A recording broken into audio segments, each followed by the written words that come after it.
kiddos, and welcome to another speed build. This is the second part in our, it's so hard for me to remember this, Color Combo Interior Design Challenge. That's it, Color Combo Interior Design Challenge. I guess it's month, but this challenge right here is the colors brown, black, and orange. Now, when I first started doing this, first of all, we have a very specific floor plan we have to follow. I'll tell you that while you're watching the floor plan being made there. But when I first started doing this, I had no idea what to do with it. I was so blocked. And I just kept thinking, like, black, brown, and orange. And I've already done 2 builds that are mostly orange. So I'm like, what can I do that's mostly different than what I've done before with the orange? So I thought, and I remembered these things that my mom has. They're called latch hooks. I don't know if you've heard of them. But here's one of them. And then here is the other one. This one is very much black and brown. It is a beautiful, lovely sailboat theme. And that's all I could think of were these latch hooks. And I was like, oh, those were made in the 70s. So let's go with a 70s theme. So I'm not talking about like the groovy, hippie 70s. I'm talking about the actual 70s. So I'm gonna flop up a picture of me from the 70s right here. I was quite, sorry, I'm trying to find a place to put that. I was quite little in the 70s. This is the late 70s, early 80s. A lot of houses had very bright fluorescent colors. Like I remember the kitchen in our house that we used to live at, it was a lime green.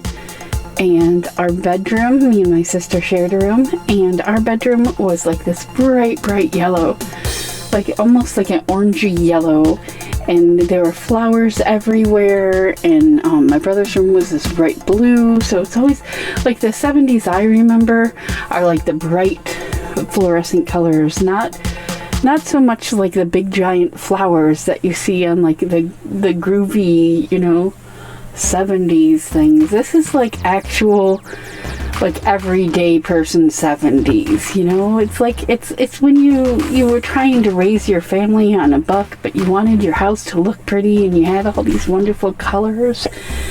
And I also kind of decided that instead of doing it for someone on a buck, because it is a rather large house, that I would do, I guess what you would call kind of like a bachelor pad.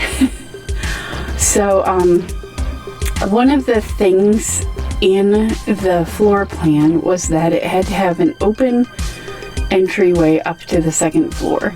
So I put that in, and then I realized there was no way to get up to that second floor balcony up there. So I decided to put some flowers in there, which you'll see right about now. Yep, there we go. And I kind of used not really, but I kind of was thinking of like the Brady Bunch house as I was doing this also.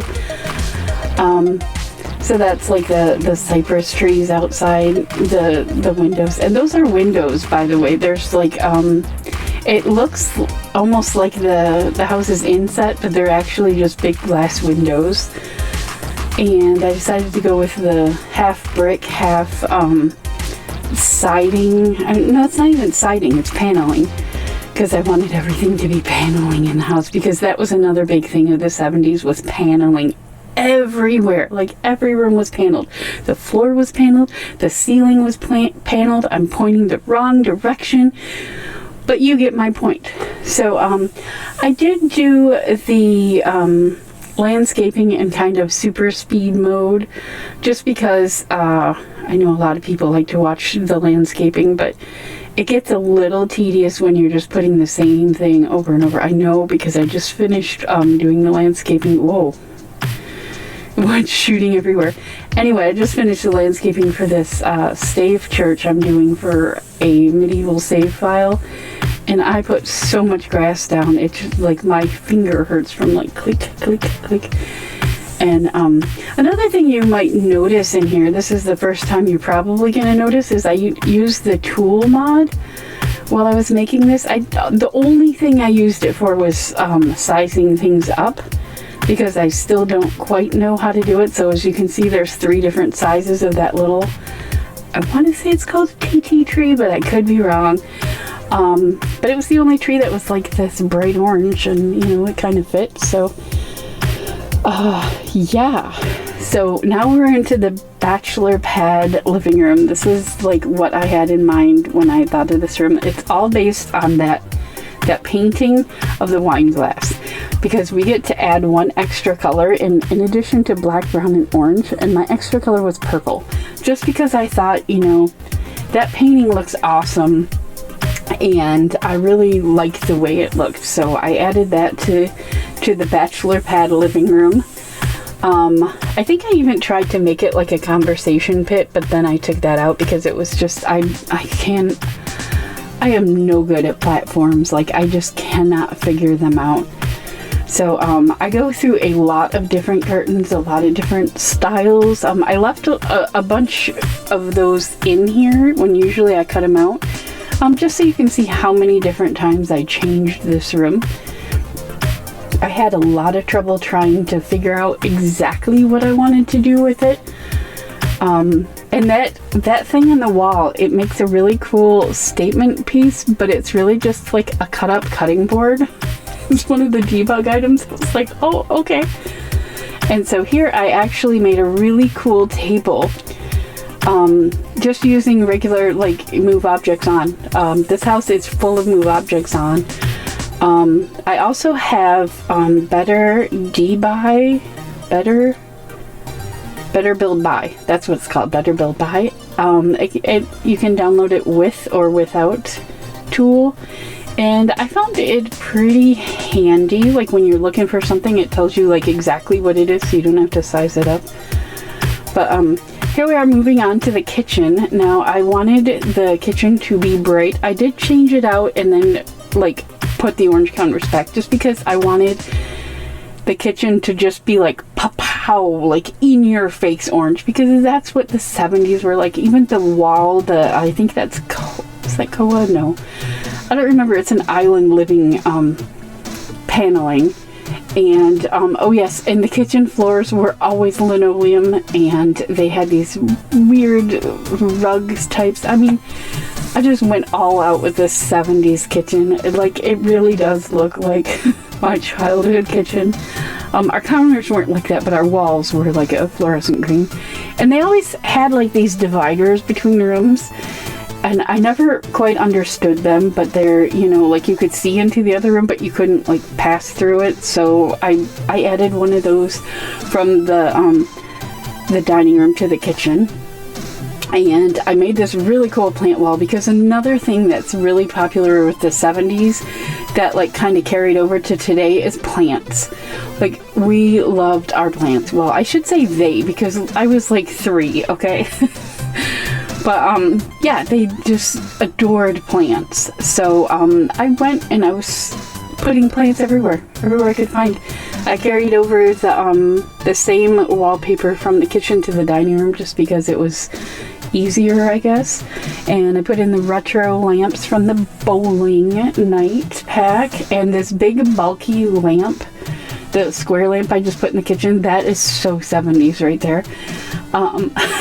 So I did use a lot of the bowling stuff pack, because it's very retro. It's a very retro pack. So I did put a lot of that in there. And that koi painting is so beautiful in that room. Like, all I did was size it up the regular way. I didn't even use tool on that. Like I said, I probably only used tool like twice in here. And one was to size up the rug in the bachelor pad living room. Okay, so this entryway, I was so torn. Like, I wasn't sure what to do with it. And then I put that thing on the wall and I said, oh my god, we have to do it this way. So it's just this like garish, like, tribute to, you know, like, the 70s, I guess you could call it.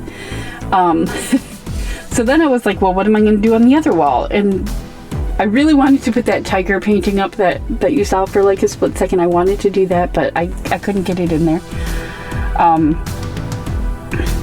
So yeah. And so that's it. I was trying to think. I couldn't remember what I put there, but it's kind of like a sign for a restaurant or a building or something, but I just put it in there. So while I was looking up 70s, I saw these really cool like shelf units that they had, and I decided to try to recreate them in this room, and it came out really, really cool. I really love the way the office came out. So the room, the floor plans called for an office, and I decided to make it, you know, since the living room was very bachelor pad, I had to make it like a very masculine, very like I imagine him as like an architect or something, you know, working on his projects in this big lavish room with all his antique collectibles that he's collected, and these chairs that are like faux tiger skin that he just thinks are just the bomb. He just, you know, did I really say the bomb? Anyways, he just, the guy who has this house just thinks everything is just, you know, perfect. He's got all his trophies. He's got all kinds of trophies everywhere. I put trophies. Oh, and that horse in the bottom corner, they had a horse like that, if you remember, on the Brady Bunch. I don't keep bringing that up, but, you know, hey, it's the 70s. And then I imagine he like went out and he bought this guitar. He's like, you know, I have to display my beautiful guitar. You know, so I was like really getting into it once I got like sorry, I'm just watching this. It still amazes me. But once I got the main theme of 70s down there, it just it all clicked together. So what you just saw a couple seconds ago, when you download tool mode, you can go into tab mode in the buy screen. So you don't have to go back to live to go to tab mode, and it is amazing. I absolutely love it. If you're trying to place something on something, you want to see if it fits, you just tab and go down and look at it, and you can see if it's actually on the shelf or floating. You can do house tours. It's so awesome. Tool is one of the best mods, and I've never like actually played with it. I've just used like certain features and I'm already in love with it. I do have to work with it some more, because during my stave church, when I was working on that, I was trying to make this ceiling thing and it was just driving me crazy. I finally had to quit. But oh, those tables from Fitness Day with those are very 70s too. So anyways, yes, let's count how many times I said 70s in this video. It's probably like 800 by now. It's probably 70. That would be funny if it was. I'm definitely going to have to count those. We'll do a 70s count up in the corner or something. Anyway, so yeah, the upstairs, I again was having trouble with them. Like, I have no idea what to do with this upstairs. And I just had to kind of play around with it. I wanted to do something completely different than I had done before, because I've done Blazing Beauty. That was all orange. I've done the Tiger Lily Terrace, which was actually the orange house from the Rainbow Wars Challenge. That was all orange. That might be featured in a short too. One of the rooms, the living room, I think I'm going to feature that in a short. I've been doing a lot of shorts lately. Oh, and another big thing from the 70s. I hate to say this because I'm saying 70s again, but were windows into your house. I don't know why, but they would have windows into your house. So one more thing before I leave you here. That's the little loft area. I had no idea what to do with that. But I do want to point out that I did get new headphones. Hopefully that helps my sound. It's not up there yet, but I'm going to be posting a new Let's Play, and in it my sound is horrible. Like, there's just this horrible echo, and I have no idea what it came from. I don't know if it's because I have to transfer my stuff from one computer to the other computer and then back again, because I do all my editing on my laptop, but I do all my filming on my PC. I might lose something in translation or something there. I don't know. But that's why it took so long, because I was trying to figure it out, and I finally just decided to get some new headphones that don't have the microphone. And they are Bluetooth, but I just bought them, so I have them plugged in because I really don't know. You know, I don't even need them. I'm doing a voiceover. Why do I need headphones? There's no sound. There's no sound. Anyway, I hope you enjoyed this video, and if you did, please click the like button, and you don't have to comment with a score this time, but just leave me a comment, tell me how much you liked it, subscribe to my channel. This is the like button, not the subscribe button, but anyways, either or. We're getting to the very, very end here. I'm sorry I talked this whole video and didn't let you just enjoy it peacefully. Anyway, by the way, that little thing above the kids' bed, that is a hazard. I should know, because I had a shelf above my bed and I knocked the candle on my head, and you probably can't see it, but I do have a scar right here. I had to have 4 stitches in my forehead because I dropped a 2-pound candle on my head from reaching like the length of my arm. You can see how long my arms are. Anyways, so I will let you go here, and like, comment, subscribe, and remember to always stay weird, because weirdos rule. Thanks for watching. Bye guys. See you next time.